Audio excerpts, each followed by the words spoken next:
ఎందుకంటే బిల్డప్తో ముందే వచ్చారు, బాల్తో పడ్డారు. చెప్తే అర్థం చేసుకోరు. అరే నన్ను చూడండి, ప్రాబ్లమ్ని ఎంత ఈజీగా సాల్వ్ చేశాను. That's me. హలో, బిల్డప్ ఆపుతావా? ముందు ప్రాబ్లం కనిపెట్టింది నేను, సాల్వ్ చేసింది కూడా నేనే.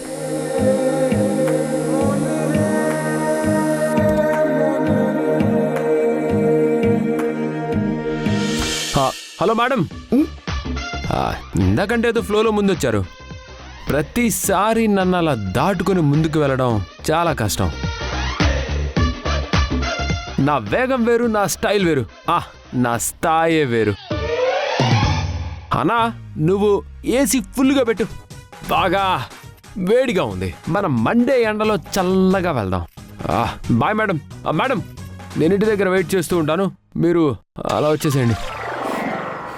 Bye madam, bye.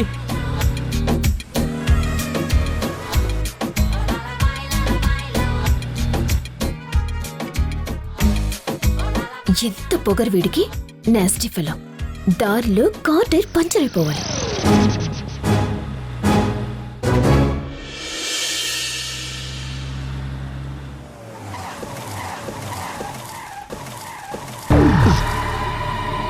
ఏమైంది భయ్యా?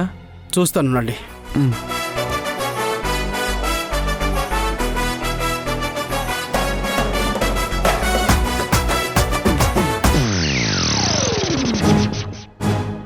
ఏమైంది?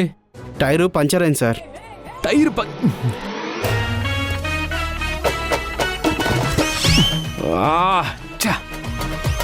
ఇప్పుడు నా పరువు పోద్దు భయ్యా పంచర్ అంటే. అర్జెంట్గా తీసి స్టెఫ్నీ బై. అంటే సార్ అది కారులో స్టెఫ్నీ లేదు, ఇలాంటి మాటలు మాత్రం చెప్పుకో. ఇజ్జతమే సవాల్ భయ్యా.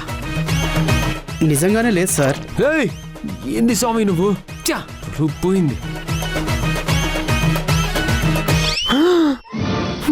వచ్చేస్తుంది.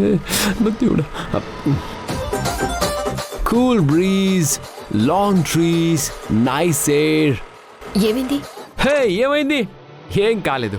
Cool breeze, long trees, nice air. మంచి ల్యాండ్స్కేపింగ్ కదా, అందుకే చల్లగాలి కోసం అంతే. ఎందుకు సార్ ఏదో బయట అమ్మాయి ముందు ఫోజు కొట్టినట్టు కొడుతున్నారు? ఏం లేదు మేడం, టైరు పంచర్ అయింది.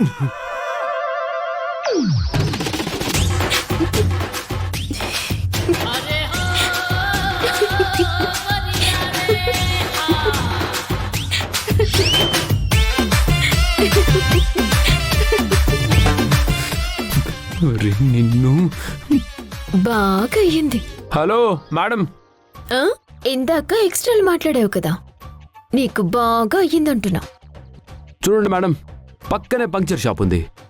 మీరు ఎంత వాయువేగంతో వెళ్ళినా మేం పంక్చర్ వేయించుకుని మీకంటే ముందు 10 నిమిషాలు ముందే ఉంటాం. ఏం డ్రైవర్ అన్నా? సార్ పంచర్ షాప్ మనకి 10 కిలోమీటర్ల దూరం ఉంది. వాడొచ్చి పంచర్ వేసి వెళ్ళాలంటే మినిమం 2-3 అవర్స్ పడుతుంది. ఏంటి 2-3 అవర్సా? సరే నేను వెళ్తున్నాను. ఇంటి దగ్గర భోజనం చేసి ప్రశాంతంగా పడుకుంటాను. రేపు పొద్దున్నే మీట్ అవుతాం. మీరు మాత్రం ఏసీ వేసుకుని రండి.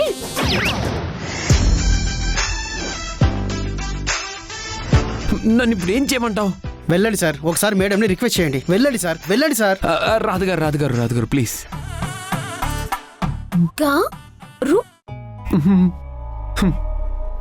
తనిద్దరం దాండి ఆడితే గారు ఏం కర్మండి. అమ్మ తల్లి కూడా వస్తాయి. ప్లీజ్ నన్ను కూడా తీసుకెళ్ళండి ప్లీజ్. అయ్యో సార్, మీరేంటి, మీ స్థాయి ఏంటి, మీ వేగం ఏంటి, మీ స్టైల్ ఏంటి? చీప్ గా నా స్కూటీ మీద వస్తారా? ఏసీ వేసుకొని వస్తారు కదా. మీతన్ని గుర్తుపెట్టుకుంది దొంగ మొహంది. అది కాదండి, ఏదో చిన్నపిల్లోడి మనస్తత్వంతో అలా అనేశాను. ఇదిగో మీరు పెద్ద మనసు చేసుకొని నన్ను తీసుకెళ్ళాలి ప్లీజ్. దిగు దిగు. ఎవరిడికి బండెక్కుతున్నావు? నాకు తిక్కలేస్తే స్కూటీ నీ మీదకెక్కిస్తాను. మేడం పాపం చిన్నపిల్లల్లా చేశానంటున్నాడు కదా, తీసుకెళ్ళండి మేడం. ఎవరన్నా చిన్నపిల్లాడు? ఈసారా? ఈ సార్ అసలు కథలు మీకు తెలిస్తే ఇలా మాట్లాడరన్నా.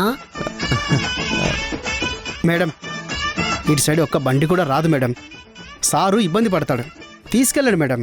అయినా మొగుడు పెళ్ళాలన్నాక గొడవలు కామన్ కదా.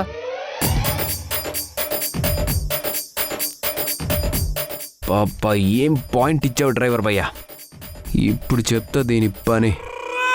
ఏం చెప్పమంటావు డ్రైవర్ అన్నా, ఏం చెప్పమంటావు? భార్యాభర్తలు అన్నాక 1,00,000 ఉంటాయి. భార్యాభర్తలంటే అలకలుంటాయి, భార్యాభర్తలంటే గొడవలుంటాయి, భార్యాభర్తలంటే తిట్టుకోటాలుంటాయి, భార్యాభర్తలంటే ఏయ్, ఆపు. చూసావా, భార్యాభర్తలంటే ఇలాగే ఉంటది. వచ్చి బండికు కూర్చో. స్టార్ట్ చేయి. ఇదిగో నువ్వు ఆ కారు పంచర్ చేసుకుని ఆఫీస్కి వచ్చి అలాగే సార్. మేము అలా సార్. వెళ్తూ ఉంటాం.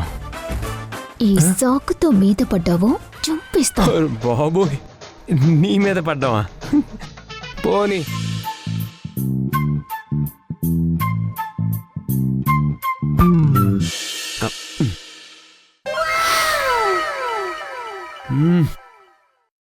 ఆహా, వంట ఎరగ తీసినట్టుందిగా. నా ఆకలికి దీని వంట స్మెల్కి సరిపోయింది. నాకు నా మీద నమ్మకం లేదు కాబట్టి కిందటిసారి చేసిన దానికి పగకి పగ, చెల్లుకు చెల్లు అన్న పథకంలో వెళ్ళిపోదాం. ఆవిడొచ్చేలోపు మొత్తం ఊడ్చిపడేయాలి.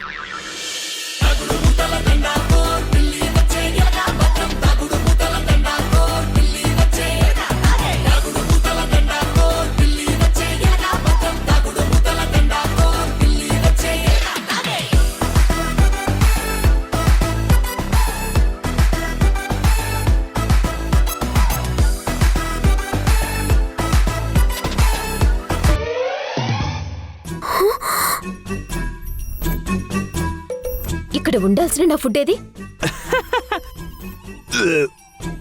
కాకులు ఎత్తుకెళ్ళిపోయాయి. కాకులు ఎత్తుకుపోయినా పర్వాలేదు కానీ నువ్వు తినేసావా?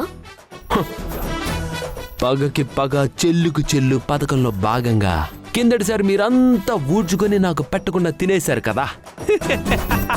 ఇప్పుడు కూడా నేను అందుకే. చంపేశావు. ఏ, మీకు బాగా ఆకలేస్తుందా? నీ బొంద వెళ్లే ముందే చెప్దాం అనుకున్నాను, మర్చిపోయాను. నీకు ఇంత కక్కుర్తేంటి? ఇదంతా కాదండి, మ్యాటర్ ఏంటో చెప్పండి. మ్యాటర్ కాదు, నీ పొట్ట పగిలిపోయి మీటర్ చెప్తాను విను. ఏంటో? ఇందాక వండుతుంటే వంటలో బలి పడింది.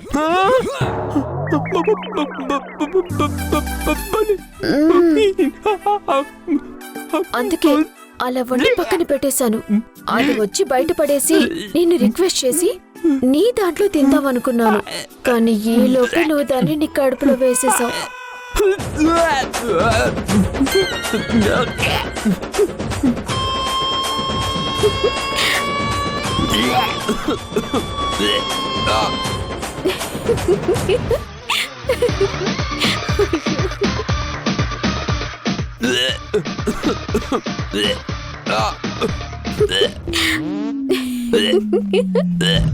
హలో, కంగారేం పడకు.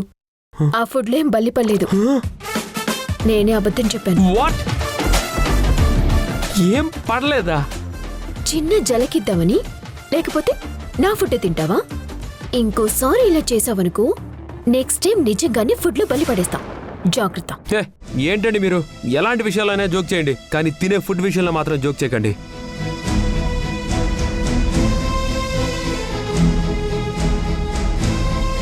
అతను నిజంగానే ఫీల్ అయ్యాడా?